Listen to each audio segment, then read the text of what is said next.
कल्याण लोहमार्ग पोलिसांनी एसी लोकलमध्ये बनावट सीझन पास वापरणाऱ्या हाय प्रोफाईल इंजिनियर दाम्पत्याला अटक केली आहे। एका सतर्क टीसीमुळे ही संपूर्ण फसवणूक उघडकीस आली आहे।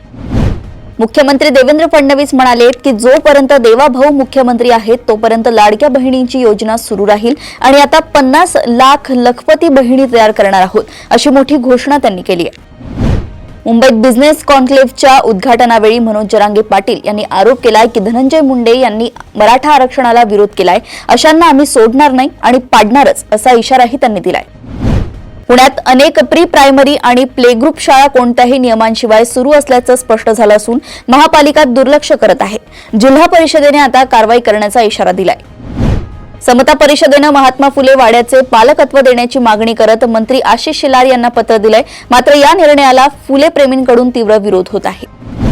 आधारवाडी कारागृहात एका कैद्याने मित्राशी बोलू न दिल्याच्या रागातून ड्युटीवरील पोलिसांवर दगडफेक केली। यात पोलीस हवालदार प्रभू चव्हाण किरकोळ जखमी झाले आहेत। पुण्यातील विमाननगरमध्ये म्हाडा कॉलनीतील एका घरात चालणाऱ्या हुक्का पार्लरवर कारवाई करून पोलिसांनी 3 आरोपींना अटक केली असून 1 लाखांचा माल जप्त केलाय।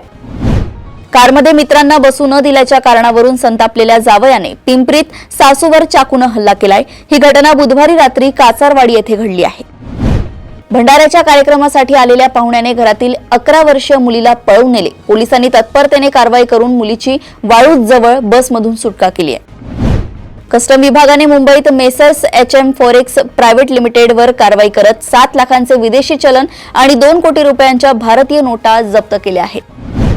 अंधेरीतील JB नगरमध्ये 22 वर्षीय विद्यार्थिनीवर दोघांनी गुंगीचे औषध देऊन अत्याचार केलाय आणि अश्लील व्हिडिओ काढले आहेत। एका आरोपीला अटक झाली असून दोघे फरार आहेत। नवी मुंबईतील इलवे येथे 22 वर्षीय तरुणीने शेजारणीच्या त्रासाला कंटाळून आत्महत्या केली असल्याची माहिती पोलिसांनी दिली आहे। कुर्ला बस स्थानकावर 14 वर्षीय मुलाला अयोग्य स्पर्श करणाऱ्या 35 वर्षीय आरोपीला पॉक्सो न्यायालयाने 3 वर्षांच्या सक्त मजुरीची शिक्षा सुनावली आहे। मुळात बुधवार पेठेत 5 मजली इमारतीवरून उडी मारून एका विवाहित महिलेनं आत्महत्या केली आहे। सुसाईड नोटमध्ये कुणालाही जबाबदार धरलं नाही। सोलापूर एसटी स्टँडची दयनीय अवस्था पाहून परिवहन मंत्री प्रताप सरनाईक संतापले आणि आगार प्रमुखाला जागेवरच निलंबित केलंय।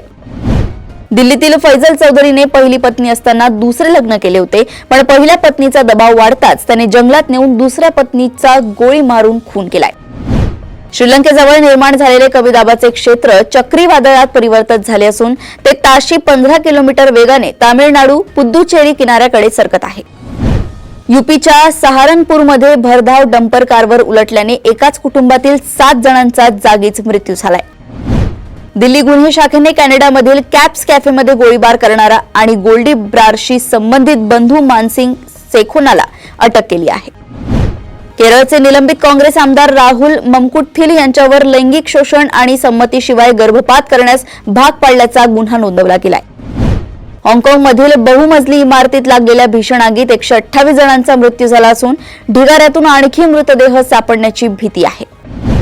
कैदेत असलेल्या इम्रान खान यांच्या मृत्यूच्या अफवांदरम्यान त्यांच्या मुलाने त्यांचा जिवंत असण्याचा पुरावा जाहीर करण्याची मागणी केली आहे।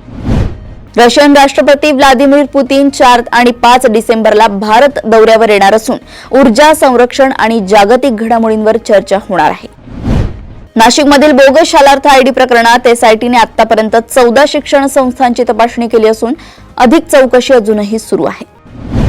नाशिकमध्ये इंग्रजी माध्यमाच्या TET विद्यार्थ्यांना मराठी प्रश्नपत्रिका मिळाल्याने गोंधळ उडाला। विद्यार्थ्यांचं नुकसान झाल्याने त्यांना उत्तीर्ण करण्याची मागणी जोर धरत आहे।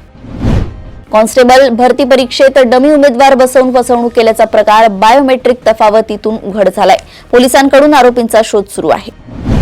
मणिपूरच्या इम्फाळ खोऱ्यात वैज्ञानिकांना 37,000 वर्षे जुना काटेरी बांबूंचा जीवाश्म सापडला असून हा आशियातील सर्वात जुना जीवाश्म असल्याचं सांगितलं जातंय। RBIने फ्लोटिंग रेट कर्जाच्या नियमात बदल करून क्रेडिट स्कोअर सुधारताच लगेच कमी व्याजदर लागू करण्याचा मार्ग मोकळा केलाय। प्रसिद्ध कवी आणि हास्य सम्राट डॉक्टर मिर्झा रफी अहमद बेग यांचं आज सकाळी दीर्घ आजारानं निधन झालंय।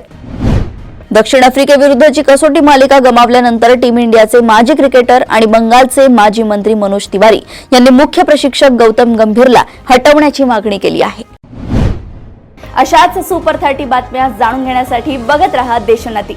नमस्कार।